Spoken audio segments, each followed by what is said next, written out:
Oye, pues Arratsaldeon, buenas tardes a todas y a todos. Yo soy Marga Echauri, soy voluntaria de Médicos Mundi y coordinadora de esta mesa que se centra en el acceso a los sistemas públicos de salud como determinantes de la salud. Y profundizaremos especialmente en la pertinencia cultural o a la adecuación cultural de estos servicios. Para esto nos acompaña Mustafa Diouf y Mónica Berger. Mónica todavía veo que no se ha conectado, pero bueno, os doy la bienvenida a ti, Mustafa, y cuando llegue Mónica pues la recibiremos. Mustafa es médico, es coordinador de un proyecto de fortalecimiento de los sistemas de salud en Mali, en la región de Calles, no sé cómo se pronuncia, que está financiado por la Agencia Española de Cooperación Internacional al Desarrollo, y él nos va a hablar sobre todo de aspectos de este proyecto que tienen que ver pues con la calidad y el acceso a los servicios de salud.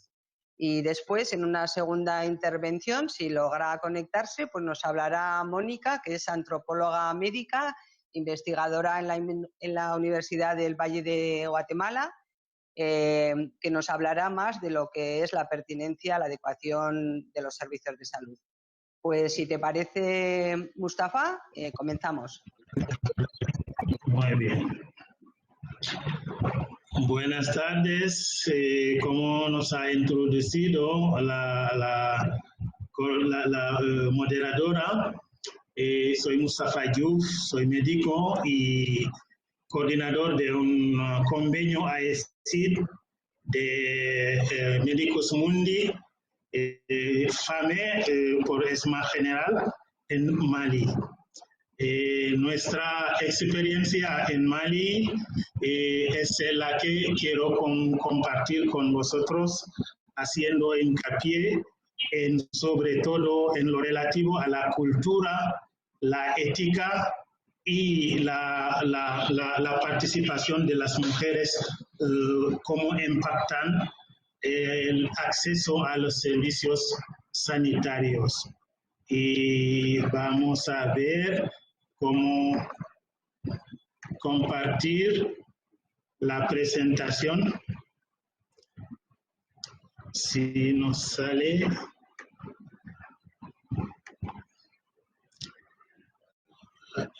¿Me sale? Hola.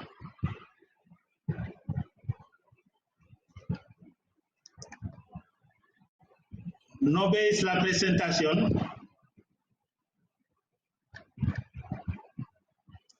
Ya no te oigo.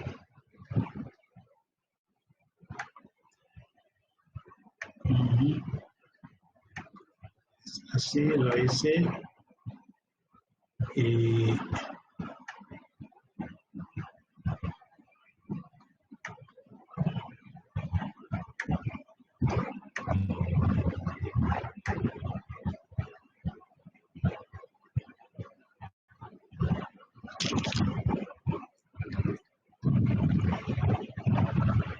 ¿no veis la presentación? Mustafa, sí se ve. ¿Se ve la presentación? Ahora la has quitado. Al principio sí se veía. Ah, sí. Voy a volver a poner.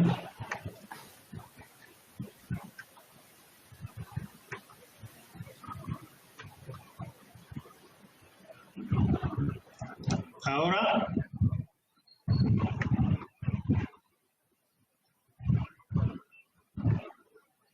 Ahora sí. Ahora sí. Ahora ya dale a modo presentación, vale, que ya la vemos. Muchas gracias. Pues, como lo veis, nuestro proyecto, el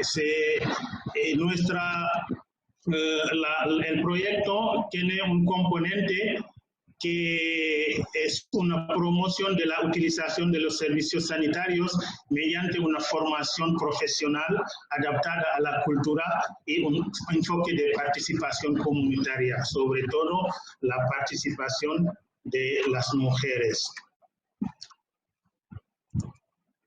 El proyecto se intitula Contribuir a la consecución de la cobertura universal sanitaria con perspectiva de género. Es un proyecto, como lo hemos dicho, es un proyecto de FAME que ejecutamos actualmente en Mali por participación de la AECIL. El proyecto pretende contribuir a fortalecer integralmente, es decir, que tiene otros componentes, además del componente que es objeto de nuestra charla hoy, tiene otros componentes que vamos a enumerar rápidamente. Los demás el proyecto incluye pues un refuerzo integral del sistema de salud a nivel local en la región de Calles, aporta construcciones y rehabilitaciones de infraestructuras sanitarias, una dotación en material y equipos médicos, el refuerzo de las capacidades del personal sociosanitario y los responsables administrativos y comunitarios. Hay también un apoyo al desarrollo de las mutualidades de salud.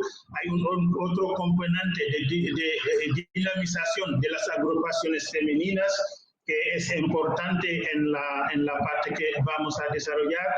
Hay también un componente sobre la sensibilización de la población sobre salud, nutrición y higiene, agua y saneamiento. La presentación vamos a tratar de ver los factores que influyen por la utilización de los servicios sanitarios, el esfuerzo que ha hecho el gobierno de Mali desde la década de 2080. Mali ha tratado de mejorar el acceso, sobre todo la tasa de utilización de los servicios sanitarios, mediante la extensión sustancial de la cobertura sanitaria. Ha construido muchos centros de salud. También han mejorado la calidad por la organización y la creación de nuevos servicios curativos y de promoción de la salud y preventivos. También ha trabajado mucho para controlar el precio de los servicios sanitarios, es decir, el coste, para que eso no sea una barrera para la población. Pero a pesar de todos estos esfuerzos, seguimos teniendo una tasa de utilización muy baja de los servicios sanitarios en Mali. Desde ahí tenemos, a pesar de lo que se ha hecho, como lo hemos visto, no es suficiente, por lo que hay que mirar a otros factores. De los factores que hemos visto, destacamos las condiciones de la mujer, que las limitan muchísimo en términos de participación social y también en términos de decisión, la toma de decisión, tanto a nivel de la comunidad como a nivel de la familia. Solo para dar un ejemplo, más del 70% de las mujeres necesitan el acuerdo de un hombre, que sea su marido o el jefe de la familia a la que pertenece, para poder acudir a servicios sanitarios. Y también hay un otro factor que impacta, que frena este acceso a los servicios sanitarios, es la cultura y la tradición.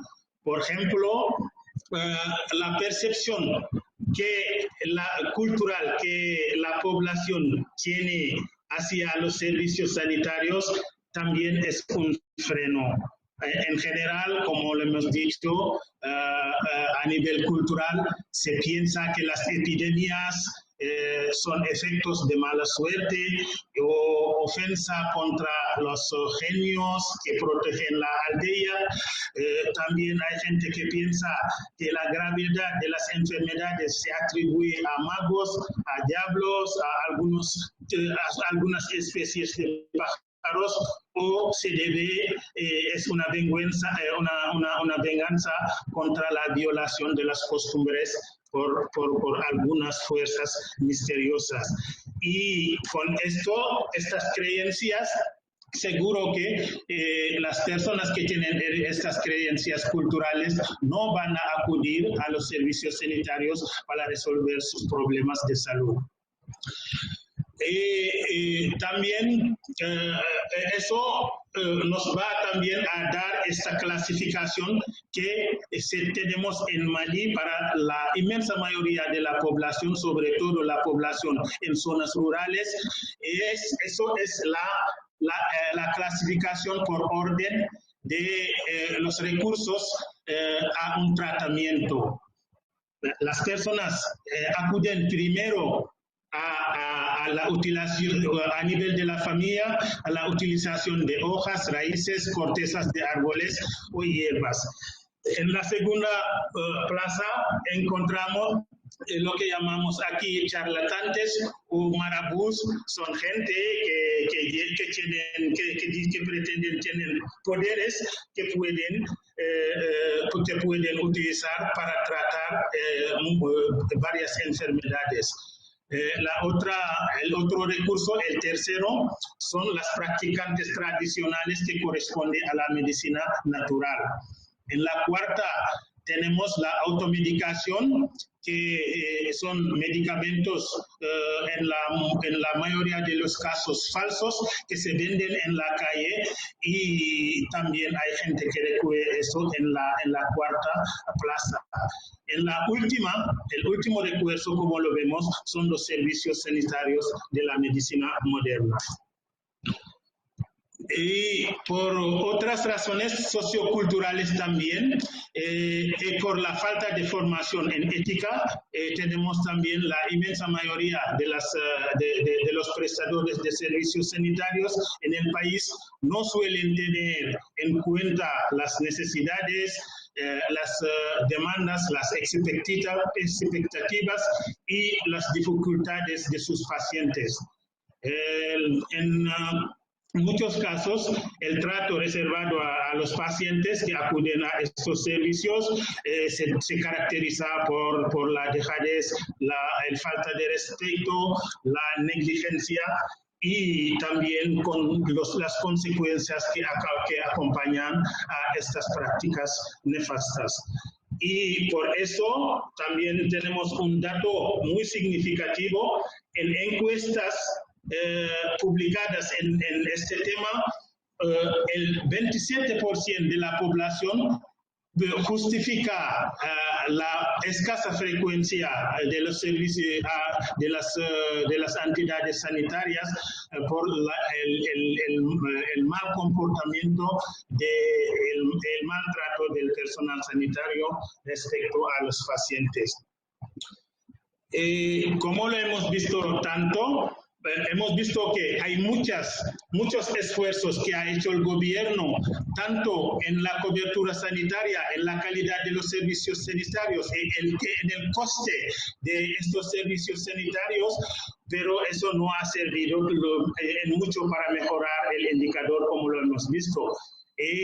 Por eso pensamos a tres otros factores importantes, que son las condiciones de las mujeres en términos de participación social y toma de decisión. También tenemos creencias socioculturales que hacen que la gente tiene percepciones no adecuadas para poder utilizarlos a la medicina moderna. En tercer lugar, tenemos también problemas de ética a nivel del personal, de los profesionales sanitarios, por falta de formación.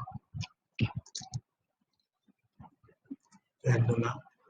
Por esto, nosotros pensamos en el marco del proyecto lo que podemos aportar para contribuir a mejorar estas condiciones, a trabajar para producir cambios, incidir sobre estos tres factores que acabo de mencionar.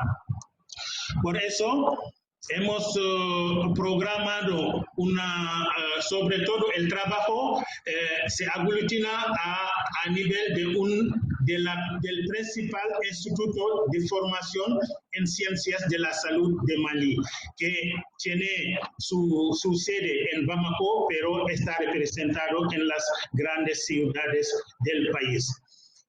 Mediante el programa de este instituto, que forma la mayoría parte del personal sociosanitario, hemos propuesto, estamos apoyando la revisión de los planes de formación, el curricular del instituto, para introducir temas de ética, de género y de derechos para preparar los futuros profesionales que se están formando en este instituto. Una otra acción que estamos también haciendo es la formación del personal docente de este instituto, para prepararlos también, porque ellos tampoco tienen la formación, y para poder formar a los futuros profesionales tienen que ser formados en este paquete de formación en ética que les estamos proponiendo. Una otra acción que estamos llevando a cabo también es la optimización de las prácticas de los alumnos de este instituto, porque hemos observado que los alumnos que se forman en este instituto casi no tienen prácticas, porque se acumulan en las estructuras sanitarias, en las grandes ciudades, que no dan suficientes plazas para que puedan tener la oportunidad de practicar sus conocimientos. Por eso hemos propuesto organizar, acompañar las prácticas para orientar a estos alumnos practicantes en otras estructuras sanitarias, en zonas periféricas y rurales, para que se adapten en este entorno y también tener más posibilidades de poder practicar, porque serán algunos no van a acumularse como lo hacen en las grandes ciudades, donde solo pierden tiempo. Una otra acción es la creación de un comité de seguimiento que se formará por representantes del Ministerio de Salud, con representantes de este instituto y representantes también de Medicus Mundi. Este comité se encargará a hacer el seguimiento de los alumnos que van a tener las prácticas y el desarrollo de estas prácticas. Van también a seguir el desempeño de todos los estudiantes formados que van a hacer prácticas y luego van también a trabajar en los centros de salud como profesionales. Y este seguimiento va a dar la oportunidad de crear un espacio y mecanismos de rendición de cuenta para que todos los actores rinden cuenta, y para que podamos también medir la evolución de los indicadores que tratamos mejorar. Una otra acción que no he mencionado es la creación de comités de mujeres usuarias de los servicios sanitarios. Eso es una acción muy importante en este componente, porque, como lo hemos dicho, el problema de participación que tienen las mujeres y su falta de participación en las tomas de decisiones nos importa muchísimo, y también tiene un efecto muy importante como factor limitante de la utilización de los servicios sanitarios. Estas mujeres se van a formar en todas las áreas sanitarias. En cada área habrá un comité de mujeres usuarias de los servicios sanitarios. Y se van a ser reconocidos a nivel de las autoridades locales para que puedan desempeñar su rol. Se van a formar en incidencia política para poder defender sus intereses, sobre todo en temas de salud, sobre todo derechos sexuales y reproductivos y otros derechos de salud. Y estas mujeres trabajarán también con otros actores como son las asociaciones de salud comunitarias y los agentes comunitarios que tenemos en el proyecto, y que son muchos porque ya son más de 460. Van a trabajar para poder hacer una movilización y campañas de sensibilización para poder implicar a los hombres en los temas de género y en la implicación para favorecer la participación de la mujer, tanto en los órganos de gestión comunitaria como en la toma de decisión a nivel comunitario y también familiar. Nuestro es para cambiar muchos temas. Gracias a las campañas de movilización social, de sensibilización entre estos comités y los otros grupos comunitarios, también pues se van a hacer una sensibilización intensa sobre las creencias culturales que no son favorables a la utilización de los servicios sanitarios, como les he enumerado anteriormente. Para no exceder mucho, dejaremos el resto para eventuales preguntas y os damos las gracias y seguimos. Muchas gracias.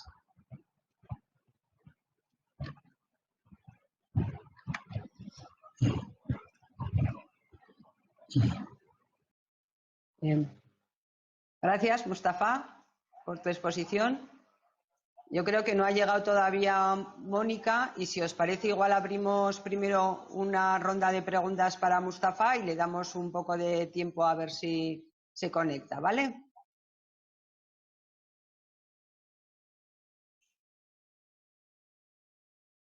¿Tenéis alguna pregunta para Mustafa?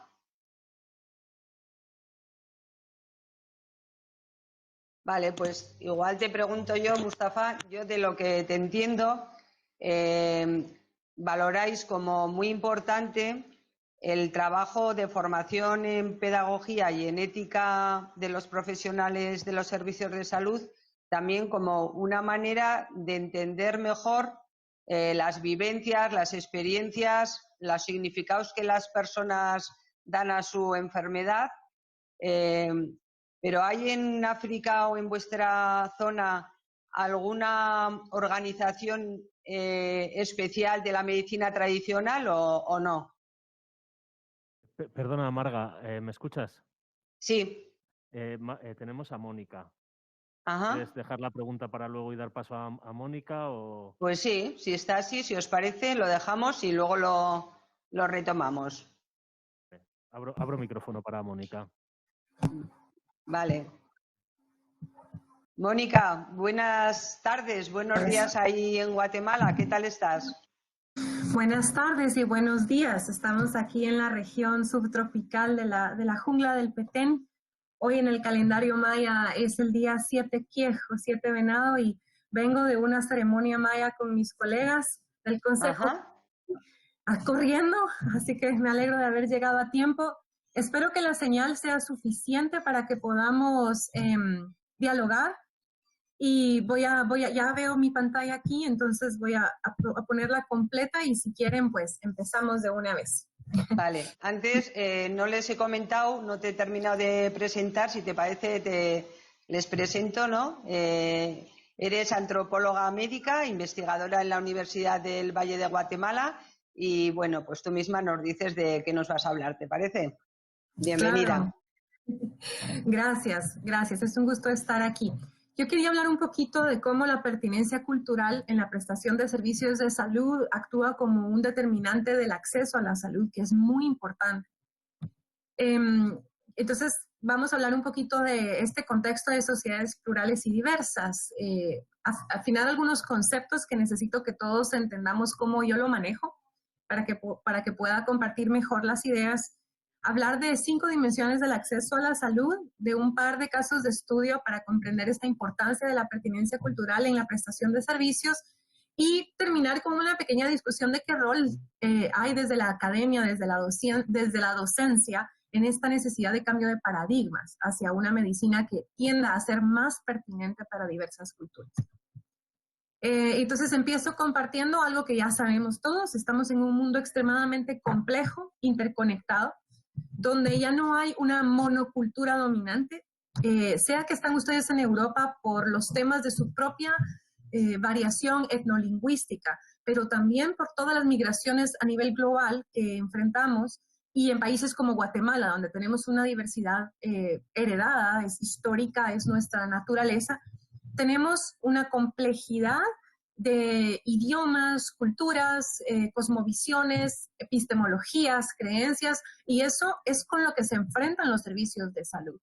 La idea de que un servicio de salud cortado con la misma tijera para todos funciona, tendemos a chocar con estas ideas dependiendo de la diversidad en nuestras sociedades. También tenemos que recordarnos que el mundo ya es local. Estamos sumamente interconectadas. Las prioridades que la Organización Mundial de la Salud y las organizaciones, por ejemplo aquí la Organización Panamericana de la Salud envía a nuestros sistemas de salud pesan y tenemos que atenderlos a veces en choque a nuestras propias prioridades de salud a nivel nacional o local. Entonces, tenemos múltiples grupos, por ejemplo, aquí indígenas o de diferentes comunidades con tradiciones locales, pero que están siendo, y la pandemia de COVID-19 nos lo recuerda, ya comunidades globales. Entonces, a eso nosotros le llamamos estas realidades locales que tienen que seguir resolviendo lo local, pero enfrentando cuestiones enormes de políticas de salud global como lo relacionado a esta última pandemia. Y especialmente cuando hablamos de determinantes sociales de la salud o de inequidades en salud en muchas regiones del mundo, estas inequidades están asociadas a identidades etnolingüísticas, a grupos culturales, a grupos religiosos. Tenemos países en Latinoamérica, en África, incluso en Europa, donde ha habido una exclusión histórica de ciertos grupos marginados y la prestación de servicios de salud no ha mejorado para muchos de estos grupos, que tienden entonces a buscar otras alternativas propias para resolver sus problemas de salud. Y aquí quisiera yo introducir un término que me van a escuchar decir, que es el de etnomedicina. En antropología lo usamos porque etno es únicamente pueblo, y la etnomedicina es el estudio de estos sistemas médicos de grupos culturales específicos. Entonces, la forma en la que nosotros pensamos la salud, la dolencia, nuestro sistema de creencias asociadas a cómo diagnosticamos, qué tratamiento preferimos, cómo creemos que deben ser las relaciones terapéuticas. Yo pienso que debe ser con bata blanca, con distanciamiento de mi doctor, pero en la cultura de otro sitio debe ser mucho más cercana. Todo eso es parte de un sistema etnomédico. Y por lo tanto, la única forma en la que podemos abordar estos temas de los que vamos a hablar hoy es entendiendo que la biomedicina moderna también es una etnomedicina. Desde una perspectiva antropológica no podemos tomar partido en decir la etnomedicina maya o china o ayurvédica es folclore, son tonterías, no sirve, y la etnomedicina y la biomedicina moderna sí sirve. Porque desde la antropología médica lo que decimos es cada sistema de conocimiento fue diseñado, funciona y es válido para el grupo etnolingüístico que comparte ese sistema de conocimiento o ese sistema epistémico. Entonces, quiero que sepan que así es como yo lo manejo. Eso le choca un poquito a mis colegas médicos a veces, pero es solo una forma de tratar de ser objetivos en abordar el estudio de sistemas plurimédicos. Y esto pareciera que es la excepción, pero no. Si ustedes leen los reportes de la OMS, en todo el mundo tenemos pluralismo médico, que es la coexistencia de varios sistemas etnomédicos en un territorio. No significa que todos estén regulados. Yo viví en Suiza un tiempo cuando estudiaba mi doctorado y mi seguro médico me preguntó, bueno, quiere medicina natural de los Alpes, quiere medicina china, quiere ir al hospital mejor que hay acá, todo se lo paga el seguro. Estaban todos los sistemas médicos regulados, reconocidos y con normas. Pero en nuestros países, como Guatemala y otros en el mundo, muchos de estos sistemas están al margen, en una situación de inequidad, ignorados, marginados, desregulados, y esto no siempre actúa en beneficio del paciente. También tenemos que entender que estas situaciones de exclusión de algunos sistemas tecnomédicos generan choques con los que se deben enfrentar quienes proveen servicios de salud en áreas donde existe esta diversidad lingüística. Y aquí quería traerles a colación un análisis que nos permita entender de qué estamos hablando.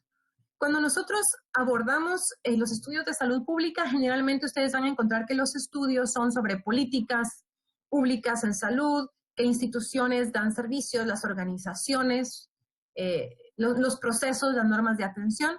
Y básicamente estamos hablando de la oferta de servicios de salud. Nosotros siempre podemos entender el marco de acceso a la salud desde la perspectiva de la oferta. ¿Qué oferta hay aquí?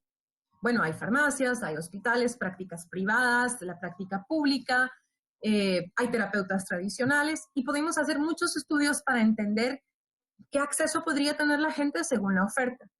Pero hay otro lado, que es la demanda de los servicios de salud. Y esto tiene que ver con los medios de vida. Mi capital social, mi capital natural, mi capital financiero, humano, determina qué tanto acceso real yo voy a tener. Y los contextos de vulnerabilidad en ciencias sociales se estudian para determinar el acceso a la salud. Si yo soy una mujer pobre, del área rural, analfabeta, indígena, con discapacidad, tengo 5 o 6 barreras de exclusión que me van a hacer más difícil a mí acceder a un servicio de salud digno que una mujer o un hombre con alto poder económico, con alta escolaridad, que habla el idioma en el que se dan los servicios de salud, que vive ahí cerquita, que tiene carro para ir. Entonces, también necesitamos entender que la demanda determina las condiciones reales del contexto de vida de las personas, determinan sus rutas de búsqueda de atención de salud. Y ahí, donde se junta la oferta y la demanda con las características sociodemográficas de estos grupos, es que evaluamos verdaderamente el acceso. Y uso el marco de acceso o Access Framework de Brigitte Obrist y colegas, que nos habla de 5 AES o 5 dimensiones de acceso, que son la accesibilidad, que tiene que ver con, ¿están cerca las cosas, sí o no? Aquí en el área donde yo estoy ahora les puedo decir que para poder llegar a un pequeño puesto de salud, muchos de mis colegas que tienen que viajar 5 horas y cuando llegan ya cerró el servicio. Entonces no es accesible. Availability o disponibilidad, ¿qué hay? Está disponible lo que es necesario. Asequibilidad, lo puedo pagar. Uno dice, bueno, el servicio público no se paga, pero en realidad a veces hay tan poca provisión de servicios que se le recarga a la persona, mire, vaya usted a pagar sus rayos X, etc. La aceptabilidad y la pertinencia son 2 de las dimensiones más importantes y estas 5 determinan el uso y la calidad de la atención. Y ahí es donde yo digo, bueno, ahí puedo hablar de acceso, del estatus de salud de los pacientes, de la satisfacción del paciente y si realmente mi sistema de salud pública contribuye a la equidad sanitaria o está perpetuando inequidades sanitarias. Y me enfoco en estos 2 que están aquí en este cuadrito morado, porque son los determinantes socioculturales de la salud. ¿Qué tan aceptable es un servicio para mí si yo solo hablo un idioma vascófono, digamos, y allá solo me hablan en castellano o en español y no me entienden qué quiero, qué necesito? No me va a parecer tan aceptable. ¿Sus horarios son adecuados? ¿Hay pertinencia cultural? Esas son preguntas importantes que a veces se dejan de lado. Entonces, para hablar de la relevancia de estos sistemas de salud pública, quisiera darles 3 casos de estudio. El primero es del sur de América, de Perú, el centro Taquihuasi, en el que trabajaron varias colegas mías, está ubicado en una frontera entre la Amazonía peruana y las urbes. Y es uno de los centros donde se ha incorporado la medicina amazónica y la psiquiatría para tratar adicciones severas. En este caso, se han creado protocolos de atención en los que el sistema tradicional de medicina amazónica colabora con el sistema biomédico occidental de medicina y psiquiatría para asegurar que los pacientes tengan mucho mejor atención. Tal vez es un poco raro, se sale de la norma, en el sentido que incorpora dos sistemas de conocimiento para tratar estas adicciones. Lo interesante es que es uno de los centros que tiene mayor adherencia a los tratamientos y mayor éxito, en el sentido de que porcentualmente hay menos recaídas a volver a caer en una adicción. Sí, implica el uso de ayahuasca controlada por los especialistas rituales amazónicos, pero con la observancia de médicos y psiquiatras que están cuidando varios de los efectos. Puede sonar esotérico, pero lo interesante es que desde la perspectiva de la población que está siendo atendida, este sistema es mucho más pertinente culturalmente que las opciones que se dan en los hospitales tradicionales o en los centros psiquiátricos o de adicciones tradicionales. Y por lo tanto, se considera más deseable y tiene mejores ratings, digamos, mejores calificaciones que otros. También tiene problemas, no es fácil hacer esto, pero lo interesante es que el modelo está creado y está funcionando. Otro ejemplo que es interesante es el caso de las poblaciones nómadas pastoralistas en Chad. En varios de los programas y proyectos que se trabajaron ahí, de varios colegas del Instituto Suizo Tropical y de Salud Pública con la Universidad de Chad y, bueno, otros colegas en África también y de varias regiones de Europa, se empezó a abordar la comprensión del sistema religioso, de las prácticas culturales tradicionales y de la etnomedicina local para entender cómo toda esta configuración afectaba la voluntad, por ejemplo, o la importancia del otro sistema de salud occidental. Y una de las cosas interesantes es que estos proyectos, al incorporar un enfoque de una salud o One Health, se dieron cuenta que se empezaban a manejar otros criterios de cosmogonía, de importancia de los animales, que hacían un referente para la vacunación, para que los papás tuvieran más incentivos para acudir a vacunación. Lo interesante de este proyecto es que el objetivo en salud era vacunar a las poblaciones nomádicas, sumamente difíciles de encontrar porque están por todos lados y porque por varias otras razones de creencias. Al momento de entender que era una prioridad para estas poblaciones la vacunación de sus animales porque su vida y subsistencia dependía de ellas, el enfoque Una Salud fue exitoso, porque se empezaron a coordinar las vacunas de los animales con los niños. Entonces, una madre nómada que antes no iba a una jornada de vacunación para niños, sí iba cuando era la de sus animales y al mismo tiempo estaba la de niños. Algo tan simple como comprender las prácticas tradicionales locales mejoró la pertinencia y también redujo costos en el manejo de la cadena fría para los que usualmente sanidad animal se encarga de una cosa y salud pública de la población humana, colaborando juntos para servir mejor a esta población. También entendiendo que el uso de tecnología móvil fue excelente porque todas las poblaciones nomádicas tenían celular. Coordinar estas campañas de vacunación para sus animales por medio del celular permitió también coordinar con ellos estas vacunas para sus hijos. Es otro ejemplo de pertinencia cultural al estudiar estos patrones de importancia y conducta de toda esta dimensión de prácticas agroforestales tradicionales, de animales. Ahora, el otro ejemplo es de Guatemala. Rápidamente les pongo esta gráfica. Somos un país megadiverso. Tenemos 24 idiomas, 23 idiomas mayas, xinca, garífuna y castellano, en un paísito chiquitín.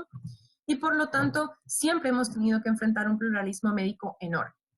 Lo hemos trabajado para muchos proyectos. Yo solo les quiero hablar rápidamente de dos. Uno para enfermedades crónicas, que es cómo mejorar el tratamiento del cáncer para poblaciones indígenas, en el que hubo que integrar el conocimiento ancestral maya que percibe el cuerpo, la energía, de una forma muy diferente a como en el mundo occidental se percibe y que trata el cáncer de una forma totalmente diferente.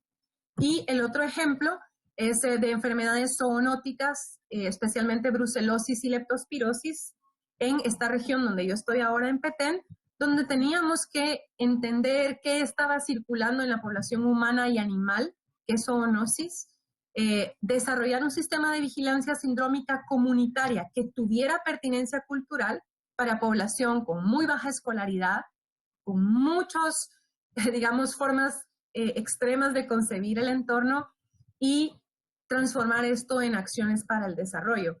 Entonces, de estos dos proyectos, lo importante es decir que fallamos a la primera, porque estábamos tratando de imponer un sistema diseñado desde una etnomedicina moderna occidental, sin comprender los retos de la región donde estábamos llegando y la etnomedicina que ya existía en esta región.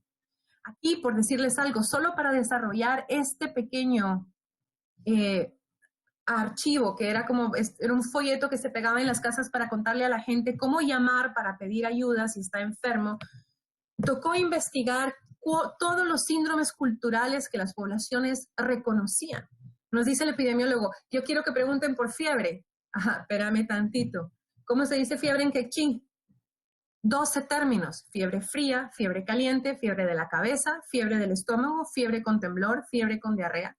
Eran 18 términos diferentes. Entonces, ¿cómo lo preguntas? Si no entendemos esas concepciones y esos constructos que nosotros llamamos émicos, los constructos de la propia población y sus modelos explicativos, ¿cómo vamos a pretender hacer diseños de campañas de comunicación, educación o de atención en salud que sean pertinentes? Siguen siendo rechazadas, con poca adherencia, mal comprendidas, etc.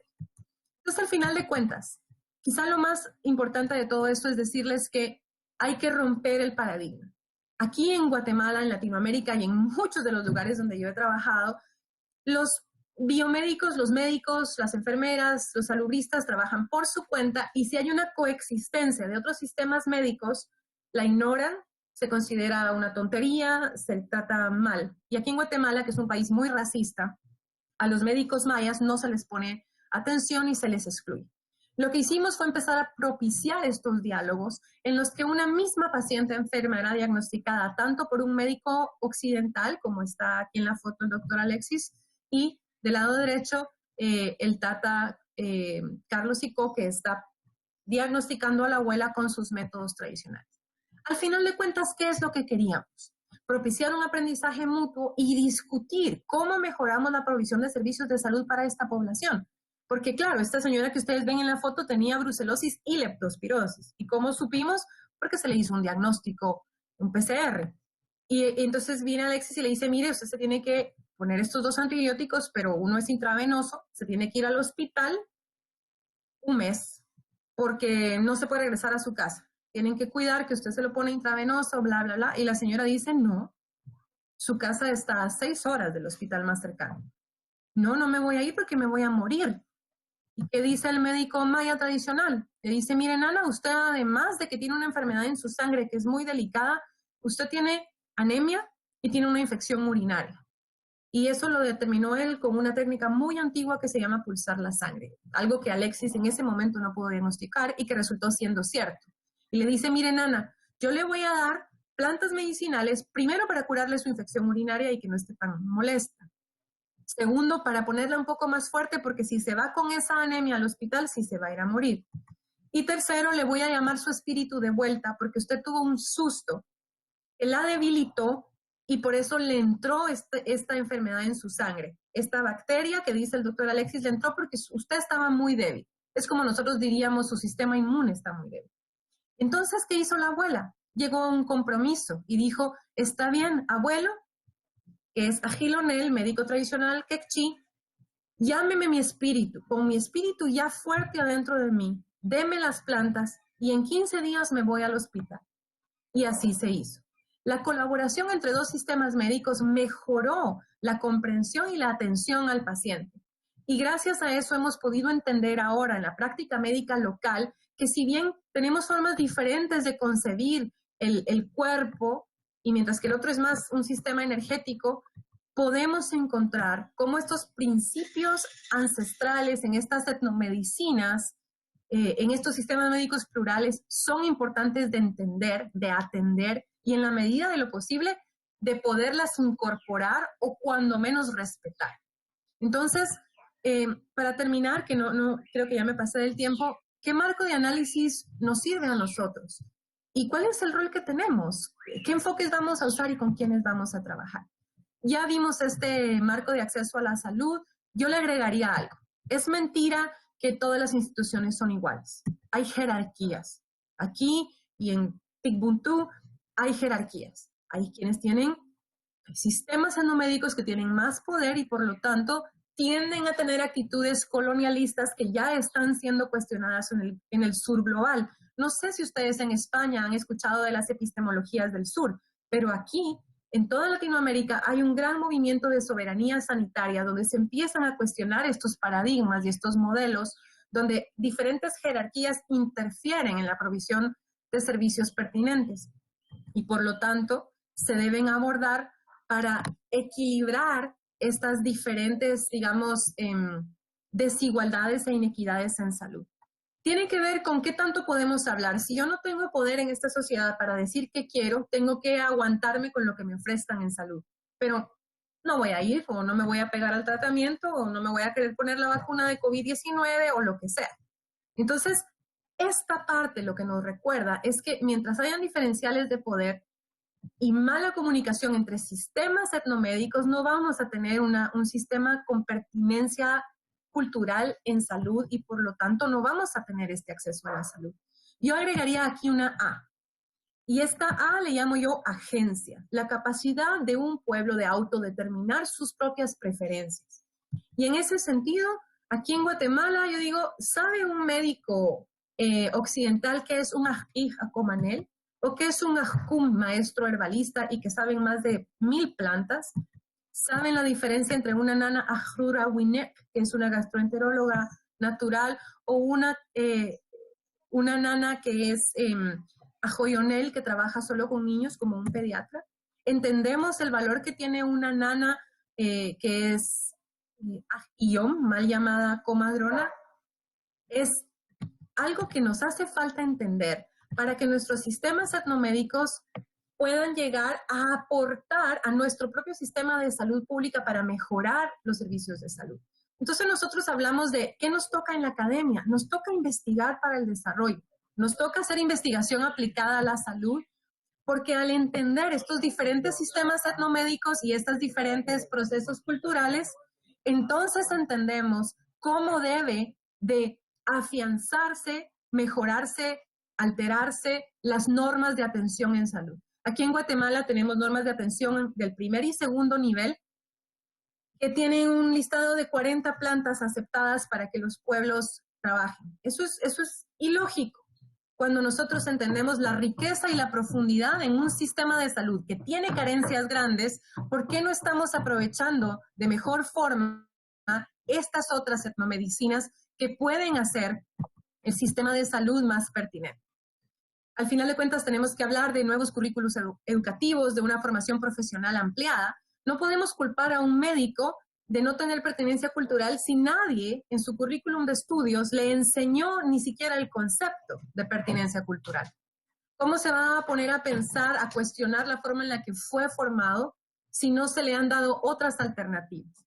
Entonces, sí necesitamos tener una base de evidencia científica de alta calidad para poder incluir en nuestros nuevos currículos en la academia, para formar estos futuros profesionales que tienen ese chip ya en su cabeza.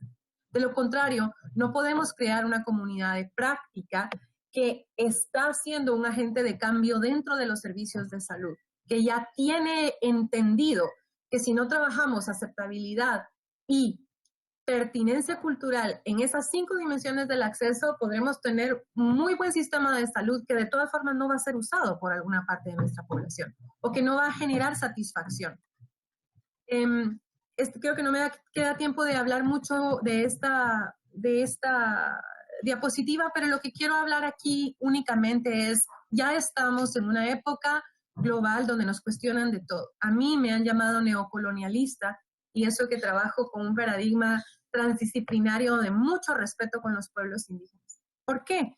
Porque ya hay mucho cuestionamiento acerca de Si nuestros sistemas médicos son pluriepistémicos, coproducen este conocimiento importante, toman en cuenta la perspectiva de estas otras etnomedicinas y de las preferencias de pacientes diversos, o seguimos con estas orientaciones en salud monoepistémicas donde solo hay un sistema que dicta todas las normas y no se hace ni el mínimo adecuamiento en los servicios de salud. Eso ya se cuestiona como una orientación civilizatoria que es poco aceptada por algunos sectores. Y no me refiero a que incluyamos medicinas naturales que nadie sabe para qué funcionan. Me refiero a cosas tan simples como que el enfermero del primer nivel de atención hable el idioma de la persona que llega con él, que sepan algunas de las características socioculturales para no ofender o alienar a los pacientes sin querer. O sea, hay muchas cosas. Aquí se habla de ofrecerle el parto vertical a una nana, a una mujer maya, pero si el médico no está entrenado en parto vertical, no lo puede hacer. Entonces, al final de cuentas, yo les dejo solamente una reflexión.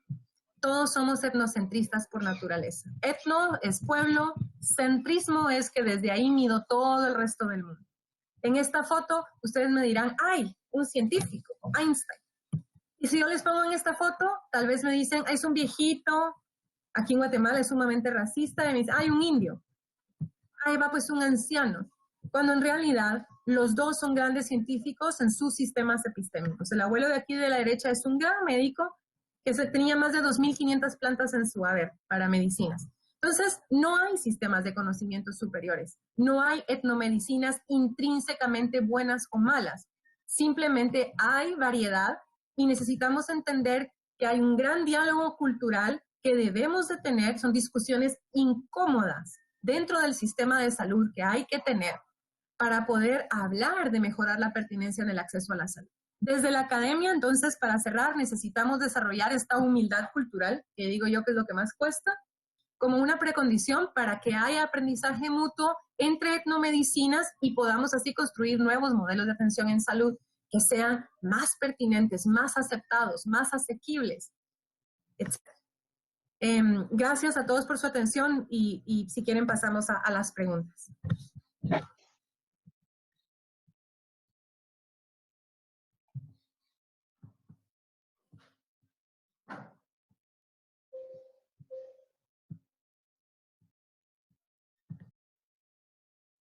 Bueno, pues como dice Mónica, si os parece, pasamos a las preguntas. Levantar las manos quienes queráis hablar y os iré dando la palabra y os irán abriendo el micrófono.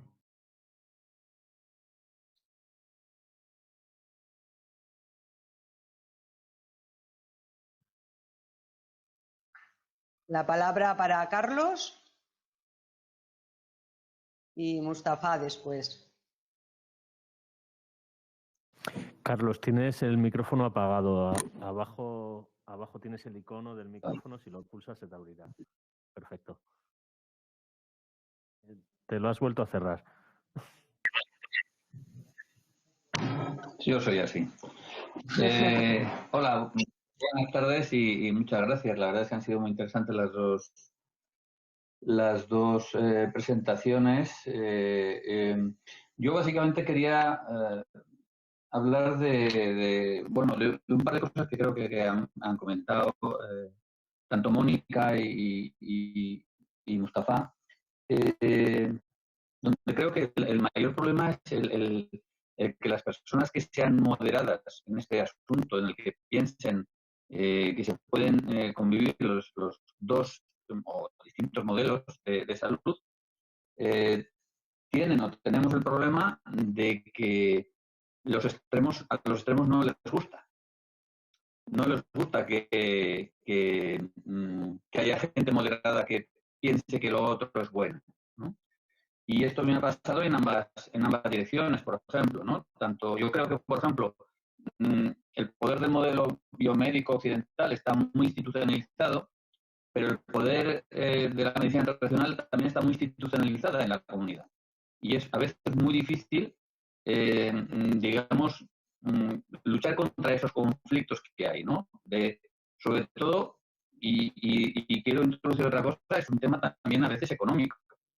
Quiero decir que es un tema también hay mucha medicina tradicional, que es una medicina privada, que vive de ella, y luego está, lo que como has dicho antes, Mónica, el tema del gran desprecio que existe a nivel institucional por las medicinas tradicionales, ¿no? Entonces, yo lo que me pregunto, has comentado el entrar en la academia. ¿Tú te has encontrado, Mónica, con problemas dentro de lo que es las instituciones para asumir este modelo mixto de sistema? Y para Mustafa, pues un poco que comentara un poco, porque supongo que Mali tiene unas utilidades públicas y me gustaría saber un poco qué tiene que ver eso con un tema que no hemos hablado, que es el acceso económico, ¿no? ¿Qué tal funciona eso? Gracias. Bueno, si quieres te respondo primero. Gracias por la pregunta, Carlos. Yo trabajo ahora con la Unidad de Pueblos Indígenas del Ministerio de Salud, porque es una unidad que tiene 4 o 5 personas y tiene que 0.0003% del presupuesto del ministerio. Y se pretende que esta pequeña unidad abarque toda la necesidad de pertinencia cultural en los sistemas de salud.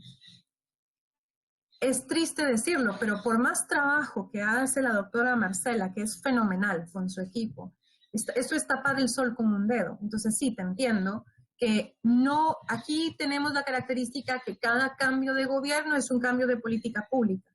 Entonces, cuando tenemos una buena política pública en salud que entiende la importancia de los sistemas de provisión de servicios con pertinencia cultural, tenemos buenos programas y buenas políticas, pero de repente hay otro cambio de gobierno, cambia la prioridad y se vuelve a enfocar todo en el tercer nivel de atención, hospitales, no nos importa lo que pasa en el resto del país. Entonces, yo siento que lamentablemente el paradigma todavía no ha cambiado suficiente.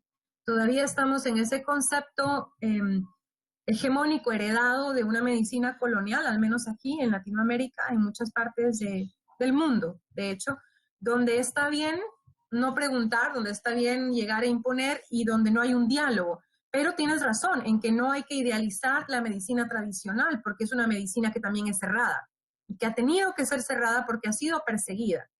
Aquí se va a cumplir 1 año de que asesinaron a uno de mis colegas, Domingo Chokche, porque trabajaba la medicina natural y lo acusaron de brujo. La iglesia y los salubristas dijeron, ese es brujo. Entonces, ¿cómo puede pasar esto todavía en esta época moderna en este país? Por una falta de comprensión y una falta de conocimiento espantosa. ¿Y por qué se perpetúa el modelo? Porque no estamos cambiando la formación de los médicos. Los que están dirigiendo el sistema de salud pública aquí en Guatemala fueron formados hace 40, 30, 20 años con los modelos cuadrados donde la palabra pertinencia cultural no existía, y donde se trata de hacerlo mejor con un paradigma que a mi criterio ya es muy viejo. Entonces pienso que debe haber una pequeña revolución dentro de los sistemas de salud para poder propiciar estos diálogos, y yo que lo he hecho por los últimos 10 años sé que no es fácil generar estos puentes de conocimiento y de intercambio entre sectores que no se confían el uno al otro y que se desprecian incluso. Entonces es un proceso que va a llevar un tiempo, pero creo que es el paradigma de salud global que tiene que cambiar. Es mi opinión. Paso palabra. Carlos. Hola, la pregunta de Carlos no lo he entendido.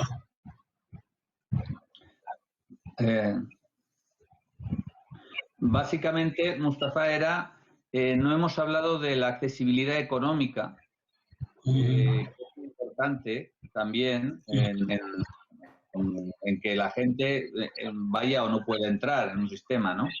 Y que me gustaría un poco que hablaras de la experiencia de las mutualidades de Mali, que supongo que son mutualidades públicas, y un poquito si eso de verdad está haciendo algún cambio, de verdad, para que ese acceso económico mejore en el país, ¿no? Porque con las mutualidades hay mucha discusión sobre si lo que está haciendo es, básicamente, claro, ¿quién paga la mutualidad? El que tiene algo de dinero.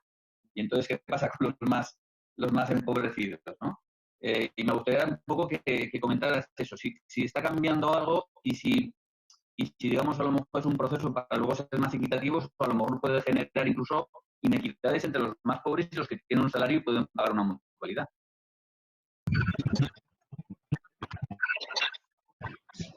Sí, muchas gracias. Aunque de verdad me ha costado entenderte porque le oigo fatal, pero entiendo un poco, voy a tratar de responder.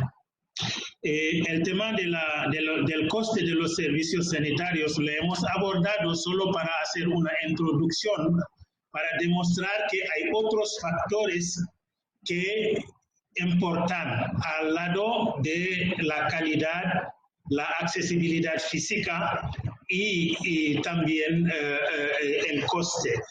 Por eso hablamos del costo, que también hay que reconocer que es un factor limitante para algunas personas, sobre todo la capa más pobre de la población. En experiencias hemos visto que hay programas que brindan un apoyo financiero a estas capas, sí que mejora sus posibilidades para acceder a los servicios sanitarios básicos. El tema de la cobertura sanitaria, hasta como lo vas a ver, es hasta el título del proyecto que llevamos a cabo, es universal salud, porque en Mali es una alternativa que puede ayudar mucho, pero como lo has dicho, al inicio era una iniciativa elitista que solo lo podían aprovechar la gente que trabaja y los militares y otras corporaciones. Pero la gente que no tiene trabajo es la inmensa mayoría, la gente que no tiene salario, que representa la inmensa mayoría de la población, no podían disfrutar de estos regímenes de mutuas de salud. Pero últimamente se han abierto otras posibilidades, lo que llaman las mutuas de salud rurales, en el marco de un programa de solidaridad del Ministerio de la Solidaridad, de la Economía Social Solidaria. Y estas mutuas permiten una subvención, son mutualidades subvencionadas por el gobierno, pero el adherente tiene que hacer una cotización mensual. Según las mutuas es mensual, trimestral o semestral, pero es una participación simbólica, pero que es obligatorio. El resto lo cubre la subvención del gobierno. En el marco de nuestro proyecto hemos tenido una experiencia, pues que estamos apoyando sobre todo la capacidad de gestión de estas mutuas.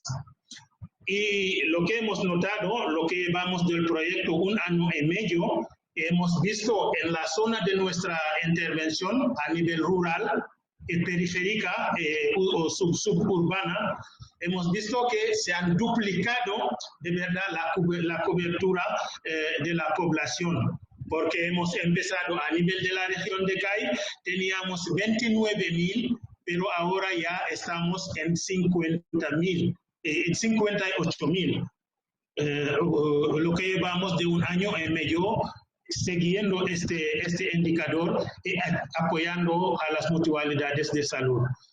De verdad, con esta iniciativa del Ministerio de la Economía Solidaria está dando frutos a este nivel.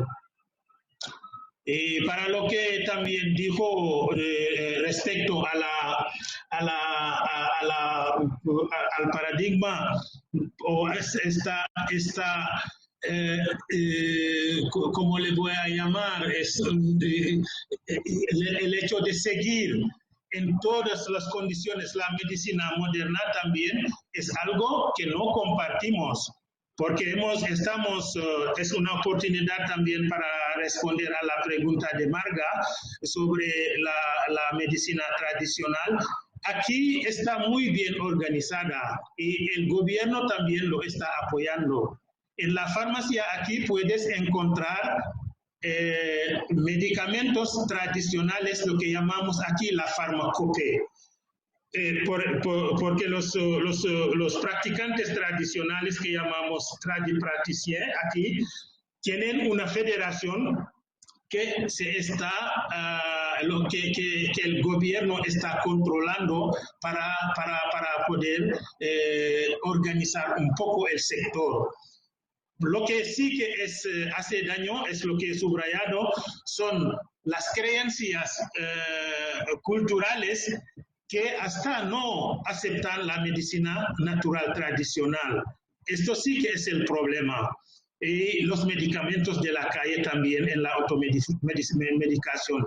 Pero la medicina tradicional, natural, sí que se acepta y no se le deja al lado. Tratamos de trabajar junto con ellos. Hasta en el marco de del trabajo de los comités de mujeres usuarias del sistema de salud que estamos formando, van a trabajar con la Federación de los Practicantes Tradicionales para poder acompañar y constituir un espacio de complementariedad con los centros de salud de la medicina moderna. Gracias, Mustafa. Andrés Esteras tiene la palabra. Sí, hola, ¿se me oye? ¿Hola? ¿Sí? Bueno, yo más que hacer preguntas, me han venido a la cabeza un par de reflexiones al oír tanto a Mustafa como a Mónica y quería compartirlas con vosotros. Me ha resultado muy grato oír que si no entendemos, si no respetamos la cultura, difícilmente podremos establecer una comunicación fluida con las personas que en el fondo son destinatarias de estas acciones. Por otra parte, y quizás esta es la parte más provocadora, también tenemos que estar dispuestos a intentar cambiar las culturas cuando hace falta. Porque, por ejemplo, Mustafa nos ha dicho que el 75% de las mujeres necesitan permiso de un hombre dominante de su familia para acceder a los servicios sanitarios. Eso es parte de la cultura. Entenderlo también así y tener claro que debemos de respetar la cultura si procede. Por otra parte, de las palabras de Mónica me ha resultado muy interesante el hincapié que ha hecho en que desde un punto de vista de la academia, de la universidad y del estudio, hay que ser rigurosos buscando la evidencia de aquellos tratamientos, de aquellas terapias, de aquellas prácticas, de aquellas intervenciones que se ofrecen. Y esto, si me apuráis, es transculturalidad. Porque yo me atrevería a decir que las acciones y los medicamentos que curan valen para todas las culturas y los que no curan no valen para ninguna. En fin, ahí os lo dejo, por si os provoca alguna reflexión. Mónica, ¿quieres comentar algo? Sí, gracias por la provocación. Yo estoy totalmente de acuerdo con muchos de estos enunciados y es justo lo que venimos discutiendo en una serie de foros aquí en Guatemala y en la región latinoamericana con todo este tema de la ecología de saberes y las epistemologías del sur. Y es que hay un tipo de práctica médica ancestral tradicional que no debe ni siquiera, la arrogancia académica de decir que Occidente tiene que validar esas medicinas siempre tiene que ser cuestionado, porque hay partes de un tratamiento energético, espiritual, por así decir, en la mayor parte de culturas que jamás va a ser comprendido por Occidente. Pero eso no significa que no se le permita a la población poder continuar con algunas de estas prácticas o como se hace aquí, que se generan choques muy fuertes entre los prestadores de servicios de salud tradicional y el sector público por falta de comprensión. Creo que conocen a Juan Carlos Verdugo, también de Médicos Mundi de aquí de Guatemala, que han estado trabajando en este modelo incluyente en salud en el que hay este sistema de referencias y contrarreferencias entre terapeutas tradicionales y médicos, y lo que se hace es un tipo de empalme en aquellos puntos en los que es posible empalmar y un respeto en los que no. Al final de cuentas, la autonomía es del paciente y el paciente escoge su preferencia cuando se le permite escoger, que creo que es lo que deberemos de discutir a más profundidad. Yo puedo compartir que lo que he visto no es que los médicos occidentales tengan que aprender todo lo maya o que los médicos tradicionales, por ejemplo, deban de entender equidad de género y otro montón de cosas que faltan. Lo que he visto es que no necesitan hacerlo solo ninguno de los dos grupos. De esa foto que yo les mostraba donde está el doctor Alexis con el abuelo Agil Onel, el diálogo lo que generó fue un mejor proceso terapéutico para la paciente. Cada quien hizo lo que podía y generó una mejor comprensión. Ninguno evangelizó al otro, ni hizo cambiar al otro de idea. Solo se lograron poner de acuerdo porque tenían en común el deseo de que el paciente mejorara. Y creo que eso es algo que sí debemos de tratar de aprender a hacer desde este paradigma occidental que tiene que ver con tener la apertura para hacernos preguntas que ahora no nos hacemos. La primera debiera de ser, ¿qué es lo que no estoy viendo? ¿Qué es lo que no estoy entendiendo? Y sí, hay prácticas nefastas, que solo porque son tradiciones no significa que vamos a estar de acuerdo. Sin embargo, si es preferencia del paciente una práctica, ¿dónde ponemos los límites entre lo que se debe de agenciar, cambiar y no? Y yo veo con el ejemplo que les decía del susto, de la ceremonia, que la abuela jamás iba a ir al hospital a ponerse una intravenosa, un antibiótico intravenoso, pero ese diálogo de saberes, lo que le permitió a la abuela fue entender que el médico occidental no le estaba tratando de hacer daño. Y solo de ella ver que su médico en el que ella confiaba, tradicional, entraba en un diálogo con el médico occidental, le dio la confianza para abrir la posibilidad de ir al hospital. Y terminó yendo por ese diálogo de saberes. No nos lo esperábamos. Pensamos que iba a escoger uno o lo otro, pero el que escogiera los dos nos hizo darnos cuenta que quienes están creando el conflicto en el paciente son los terapeutas, los tradicionales y los modernos. Del choque entre ellos dos, la población estaba mintiéndole a ambos, escogiendo lo que podía, y lo que aprendimos acá fue que los médicos tradicionales se vuelven aliados de los médicos occidentales y viceversa cuando se hablan en una situación de equidad y lo que llamamos nosotros relativismo epistémico. Nadie aquí es superior a otro, solo hablemos y entendámonos. Y suena tal vez un poquito idílico, y no es fácil, pero creo que es tal vez ese cambio en el paradigma educativo de podernos decir, enseñémosles a los futuros médicos a hacer preguntas y a tener orejas para escuchar respuestas diferentes a las que se les enseñó alguna vez. Bueno, ya me salí por la tangente del ángulo, pero aquí lo dejo. Gracias. Vale, gracias, Mónica. Mustafa, espera un momentito que nos hable Ana García, porque ella está recogiendo las palabras y las preguntas que están en streaming y así contestáis ya todas. Ana. Hola, buenas tardes. Muchas gracias a las ponentes. Y por aquí, por el streaming, Hilda María tiene una pregunta para Mónica. Pregunta que cómo se podría llegar a lograr esa pertinencia cultural en los sistemas de salud, que si puedes o si nos podrías dar alguna propuesta o alguna experiencia concreta. Gracias. Pienso que esa es una pregunta compleja y no hay una respuesta panacea para todos porque cada región tiene sus propios procesos históricos, estructurales y sus propias diversidades. Pero sí hay algunas cosas en común que las hemos discutido aquí con mi equipo en la unidad de antropología médica, que tiene que ver con que no tenemos evidencia, no tenemos datos. Cuando ustedes hablan con nuestros salubristas de otros lugares, lo que veo es un desconocimiento absoluto de la región en la que están trabajando, porque nadie generó los datos. Entonces, primero hay una necesidad de entender el contexto histórico también, no solo económico, sino que es una región con pobreza, vamos a asignarle tantos millones de euros para desarrollar un programa tal de atención en salud. Y pensamos que tirando dinero vamos a solucionar el problema, pero no ha habido un análisis del contexto. Nosotros decimos, primera pregunta, reflexividad 101. ¿A quién voy a atender? ¿Quién es? cuál es su idioma, cuál es su cultura, cuál es su historia. Es un lugar, aquí en Guatemala hay lugares del conflicto armado interno donde no pueden ver a un doctor porque lo linchan. Entonces tenemos que entender la historia de las regiones a donde estamos llegando. Y eso no se nos enseña como médicos salubristas, no se nos enseña a hacer esas preguntas. No, nos mandaron con las vacunas y las vamos a ir a poner. Entonces, primero, todos, no importa en qué contexto estemos, necesitamos desarrollar un proceso reflexivo y luego un proceso de análisis y de síntesis y comunicar esto a nuestros servicios de salud y a nuestro personal. Y segundo, la otra cosa que yo veo que se necesita siempre es un nuevo proceso de formación en interculturalidad. Todos pensamos que con entender la multiculturalidad ya estamos, pero eso solo nos dice el paradigma de la manzana en su caja, la pera en su caja y el limón en su caja.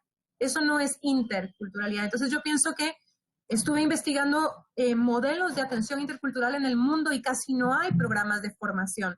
Los tenemos que desarrollar. Nuevos programas de formación para cambiar a la siguiente generación.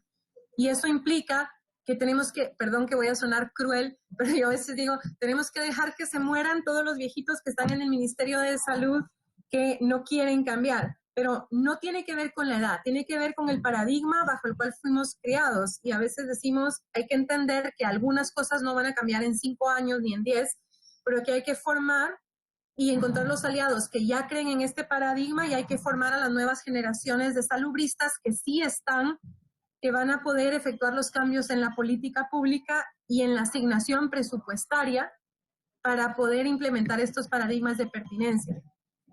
Solo voy a terminar con una cosa más. Aquí las inequidades en salud sí están en las líneas etnolingüísticas, claramente diferenciadas. El 75% del presupuesto de salud en zonas mestizas y el 25% en el resto del país indígena. Eso lo que nos muestra es que la política pública todavía crea estas inequidades en salud y por lo tanto no le interesa necesariamente dar el siguiente paso de que sean no solo suficientes servicios, sino pertinentes culturalmente. Entonces, pienso que son problemas grandes y que van a requerir equipos interdisciplinarios y transdisciplinarios. Transdisciplinarios significa que no solo los académicos, no solo los médicos, sino también estos otros sistemas etnomédicos tienen que empezar a colaborar. Eso implica cambiar un poquito las reglas del juego. Yo trabajo con guías espirituales mayas, médicos, comadronas y crear un ambiente para que propongamos nuevos programas de salud ha sido complicado, pero creo que he aprendido en que la respuesta no la va a tener un solo grupo y menos solo en la academia, sino en esta transdisciplina donde todos los sistemas de conocimiento aportamos algo, ¿verdad? Bueno, no sé si responde la pregunta, pero... Mustafa tiene la palabra. Muchas gracias, Manga. Es solo para aportar un poco lo que el señor Andrés ha comentado, ¿no? Hasta qué límite tenemos que respetar las culturas.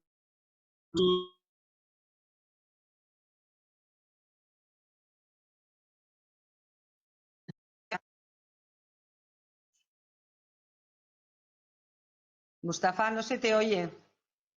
Parece que está teniendo problemas con su conexión. Sí que es verdad, porque hay un nivel o una naturaleza de cultura. Muchas mujeres para poder acudir a unos servicios sanitarios, hay otras cosas. Por ejemplo, te pueden decir, yo me fui como médico de pueblo a hacer una visita y alguien me dijo que su suegra era la mujer más valiosa de la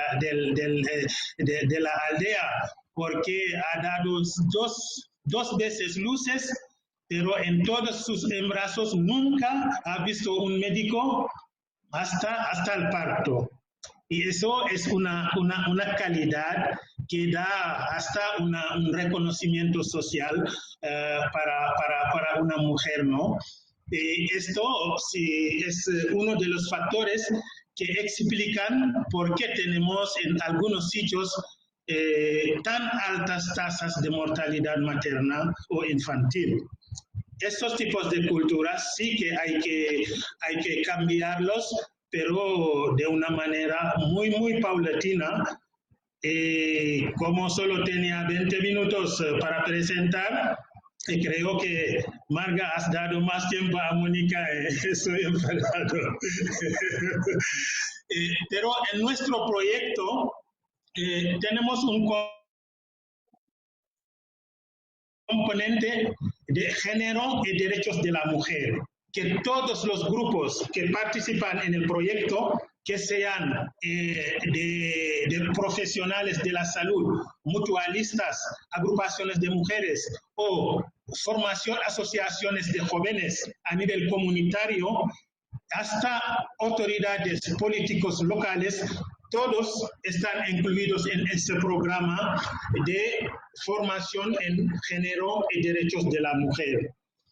Eso se hace y tenemos también, como lo he dicho tanto, una red de agentes de salud que están formados en estos módulos para hacer campañas de sensibilización en toda la región de CAI para tratar de mejorar este aspecto cultural.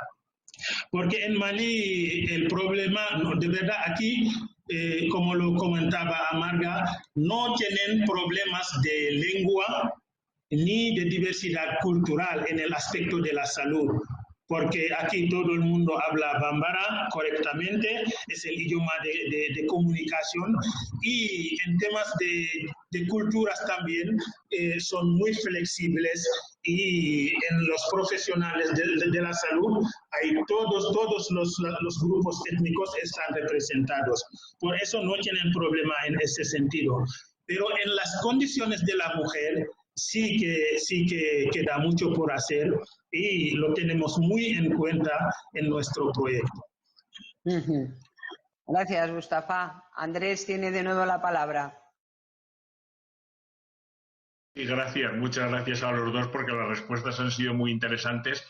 Mi intervención de ahora iba por otro camino, era una cuestión técnica. He visto que Mustafa tenía bastantes problemas porque se entrecortaba la voz. Normalmente eso se debe a que hay poca calidad en la conexión, en la línea. Puede que si desconecta la cámara, al no mandar imagen, el canal se reserve más para la voz y normalmente mejora la calidad. Nada más que eso. Vale, gracias. Nos quedan todavía 10 minutos. No sé si alguien más queréis hacer alguna pregunta.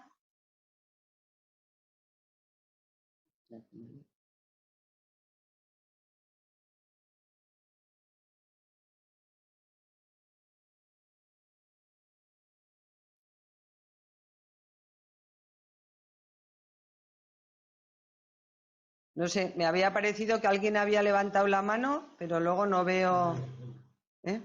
Idoia García tiene levantada Idoia, la mano. pues, le doy paso. Sí. A ver, yo creo que... A ver, sí. Yo quería plantear una pregunta para... Sí, a ver si me escucháis. Quería plantear una pregunta para Mónica. Y es un poco, bueno, pues cómo ella, así súper a grandes rasgos, porque esta es una pregunta del millón y que lleva para mucho, pero cómo plantea ella esa colaboración entre ambas medicinas desde la atención primaria de salud. Esa coordinación, esa colaboración, cómo ella la ve, cómo ella se la imagina o cómo ella se lo plantea. Si es la medicina tradicional o medicina maya dentro del sistema de salud convencional o fuera y es una colaboración, pero cómo se maneja esto, ¿no? ¿Cómo se hace institucionalmente? ¿Cómo lo puedes plantear esa coordinación? No sé si me explico bien. Sí, gracias por la pregunta. Yo he visto diferentes modelos, conozco más los de Latinoamérica. En un modelo, el primer paso es crear una unidad específica de pueblos indígenas y medicinas tradicionales, como un ecualizador. ¿Por qué? Porque cuando tenemos un intento de dar el paso hacia un diálogo de saberes para colaborar, lo que sucede es que tenemos diferenciales de poder muy grandes. la medicina occidental tiene miles de libros, publicaciones, evidencia, y la otra, nada. Entonces, se da típicamente un juego de poder muy duro en el que no se logra llegar a un consenso, ni siquiera se puede tener un diálogo cuando no tienes ni la misma capacidad de mostrar evidencia sobre tu sistema. Entonces, yo he visto que Brasil, Perú, Bolivia, también se hizo en diferentes países como en la parte de los Alpes, en Suiza, en Alemania, con la medicina germánica, se hizo un paso previo de financiar la investigación y la sistematización de estas etnomedicinas, como paso previo para ecualizar esos diferenciales en el conocimiento accesible a los otros, para que se pudieran tener diálogos. Y el siguiente paso ya fue entonces empezar a generar instancias de intercambio, y aquí les llaman mesas de trabajo, grupos de trabajo, donde ya entraban con objetivos bien específicos. Entonces, primero, primer nivel de atención. Siguiente, salud materno-infantil. Dentro de salud materno-infantil, priorizar una intervención. Y por decir algo, las acciones más fuertes que se han podido hacer han sido porque no eran ambiciosas, sino eran muy específicas. Entonces, si los peores indicadores que tenemos en salud pública son de muerte materno-infantil, ahí se enfoca primero el intercambio de saberes y la negociación de nuevos programas y políticas públicas. Entonces, pero por ejemplo aquí en Guatemala no ha habido ese paso de financiar la investigación y se ha tenido que usar otro modelo en el que estas unidades de pueblos indígenas han empezado a colaborar con universidades como la mía para generar pequeños programas de intervenciones para modelar un nuevo paradigma. Entonces, de nuevo, la característica de todos estos es que tienen objetivos muy específicos. Programa de vacunación de niños, programa materno-infantil, programa de partos. Aquí, por ejemplo, se decía que haya más parto institucional. Ese es el paradigma general.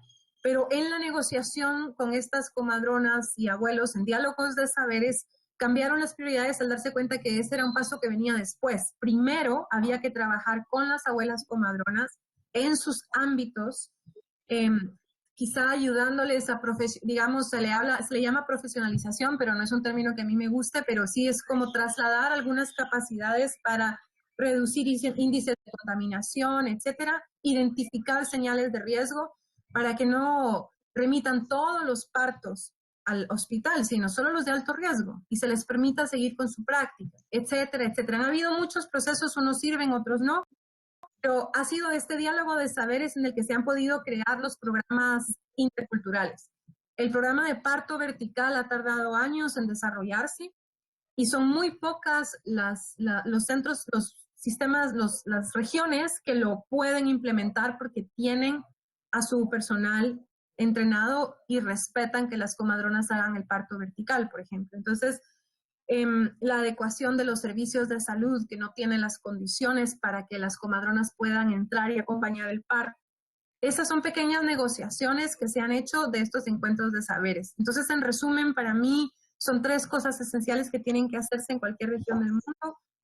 Uno, esta información desde la epistemología propia de las otras etnomedicinas para generar esta evidencia y equiparar esta desigualdad de poder en el saber escrito. Siguiente, generar estas unidades de intercambio con metas muy concretas. Y tercero, generar de nuevo los currículos de capacitación del personal de salud para que pueda implementar estos protocolos mixtos que se van desarrollando. Porque si no queda solo como voluntad de una enfermera. Si es buena onda, como decimos acá, la enfermera implementa el protocolo intercultural. Y si no, pues no, porque no es todavía una política pública. Así que bueno, ese es mi granito de maíz, como dicen aquí, para aportar. Se está acabando el tiempo. Yo la última pregunta que le quería hacer a Mustafa es un poco si nos podría explicar un poco por qué se da esa falta de ética en los profesionales. Si la relaciona con la formación, si es general que pueda haber como esas faltas de respeto en las relaciones entre las personas en esa zona o con qué lo relaciona él. Muchas gracias, Marga.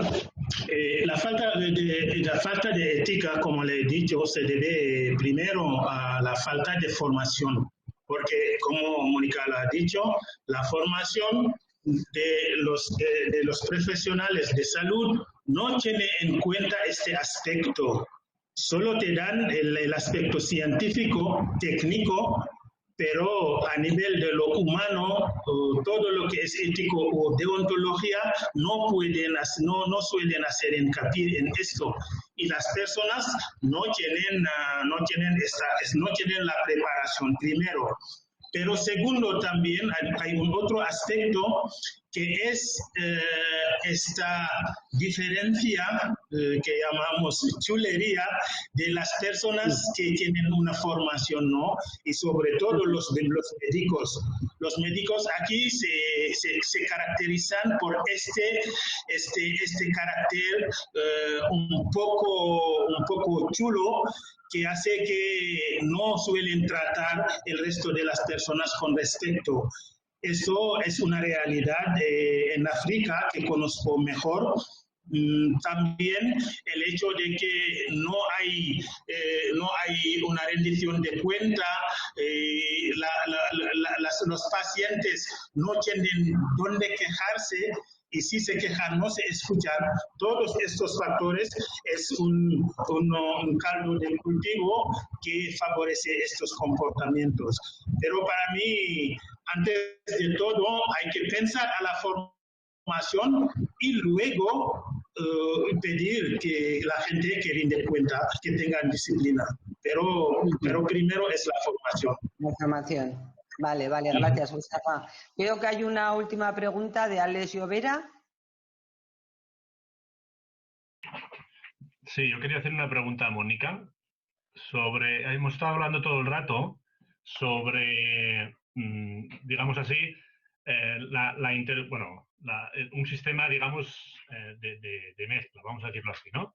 Pero yo lo que veo es que estamos hablando todo el momento de cómo conseguimos que la población de las comunidades, digo ahora en el caso de Maya, cómo conseguimos que la población de las comunidades venga al sistema, a nuestro sistema, ¿vale? O sea, que creo que ya partimos de una base de qué manera conseguimos que vengan al sistema, ¿no? Entonces, yo la pregunta era sobre todo si habéis estudiado, si sabéis un poco, porque cuando hablamos de accesibilidad también tenemos que hablar de aceptabilidad. O sea, si realmente la población quiere acceder a este sistema, ¿no? Cuando hablamos de la mujer esta que el médico, pues había un sistema compartido, ¿no? Entiendo que ella lo que hace es consultar a la medicina biológica, digamos así, para ver si le consigue solucionar el problema de salud que tiene, ¿no? O sea, ¿cuál es ese nivel de aceptabilidad que a partir de ese sistema podemos hablar de la accesibilidad? Gracias. Contesto rapidito por el tiempo. Pienso que hay... nosotros hemos recolectado rutas de atención en salud de más de 1000 personas en diferentes regiones y todas buscan diferentes opciones dependiendo de cuánto dinero tienen, qué tan lejos o cerca están y las características del servicio. No hemos encontrado a alguien que siempre rechace la biomedicina o siempre rechace lo tradicional. Aquí decimos chirmol, todo está mezclado. Busco el que me puede ayudar más rápido. Con los recursos que tengo, con él voy. Y es una mezcla de estar cambiando de uno a otro constantemente. Todas las rutas de atención son así en los que hemos estado documentando. Ahora, la aceptabilidad sí varía mucho y es algo que es condición del servicio. Aquí nuestros estudios nos han dicho que el idioma es una de las principales barreras. Cuando el prestador de servicio de salud no habla el idioma nativo, sobre todo de las mujeres, no aceptan el servicio. 2, las desvisten y les ponen una bata. Eso es una de las peores ofensas que se le puede hacer a una mujer de cierta categoría indígena. Si al menos se supiera esto y se les permite mantener su traje, entonces habría más aceptación del servicio. Que les remuevan sus amuletos cuando llegan al servicio. ¿Por qué no se les puede dejar si no están haciendo daño? Más protegidas, aceptarían más el servicio. se les trata mal, con mucho racismo y mucha discriminación a las mujeres indígenas, ya no regresan al servicio. Y otras cosas que tienen que ver más con el diseño de los servicios. Se abre de 8 a 12, nada más, aquí. Y en la tarde se salen y van a llenar papeles y reportes. Y no hay nadie en el puesto de salud. Y una mujer que caminó 6 horas, que salió a las 5 de la mañana, llega al puesto de salud a las 11, ya no agarra turno y no pudo entrar. Entonces no regresa nunca más. Porque no están diseñados para las características reales de la población, porque nadie se tomó la molestia de investigar y preguntar qué necesitaba esta población en términos hasta de horarios de apertura. Y les puedo dar un fin de ejemplos de por qué la gente no acepta los servicios o va una vez y nunca regresa, ¿verdad? Y se crea este imaginario de que los servicios de salud no sirven o de que allá solo me tocan toda y no me tratan y que allá me faltan el respeto y pierdo mi dignidad. Entonces, son muchos factores que hacen que la aceptabilidad sea baja. Y creo que casi todos se pueden trabajar capacitando al personal de salud en modelos de pertinencia, de atención, y cambiando un poquito el diseño de los servicios. Al menos una parte. Vale. Ana, no sé si hay alguna cosa más en el streaming.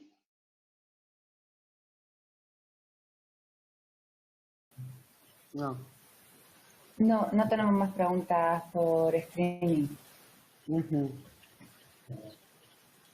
Vale, pues no sé si hay alguna pregunta más.